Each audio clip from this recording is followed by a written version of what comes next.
காமராசபுரம் பகுதியில் 60-70 ஆண்டு கால குடியிருந்து வருகின்றார்கள். அவர்கள் பழைய வீட்டு வரி எல்லாம் மின்வரி எல்லாம் செலுத்தியிருக்கின்றார்கள்.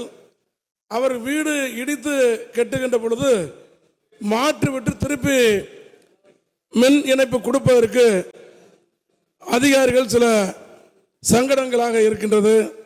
அதை மாண்புமிகு அமைச்சர் அவர்கள் தயவு கூர்ந்து நம்முடைய முதலமைச்சர் அவருடைய கருணை உள்ளத்தோடு அவர்களுக்கு நீங்கள் நிச்சயமாக அந்த மாற்று பணி, ஏன்னா கரண்ட் இருக்கின்றது, அதை வீடு இடித்து கட்டுகின்ற பொழுது அது டெம்பரவரியாக எடுத்துக்கொண்டால் திருப்பி கொடுப்பதற்கு முடியாமல் ரொம்ப சிரமப்படுகிறார்கள். அவர்களுக்கு அதிகாரிகளை கொஞ்சம் கேட்டு சொல்ல வேண்டும் என்று அன்போடு கேட்டுக்கொள்கிறேன்.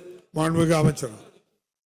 மாண்புமிகு பேரவைத்தலைவர்களே, மாண்புமிகு உறுப்பினர்கள் இது குறித்து ஏற்கனவே என்னிடம் கடிதம் வழங்கியிருந்தார்கள். அந்த கடிதத்தை துறையினுடைய அதிகாரிகளுக்கு அனுப்பப்பட்டிருக்கின்றன. ஒரு வார காலத்திற்குள் அந்த கடிதம் மீது நடவடிக்கை எடுக்கப்பட வேண்டும் என்று அறிவுறுத்தப்பட்டிருக்கின்றன. 2 தினங்களில் அதன் மீது விரைவான நடவடிக்கை எடுக்கப்படும் என்பதை மாண்புமிகு பேரவைத்தலைவராக தெரிவித்துக் கொள்கிறேன்.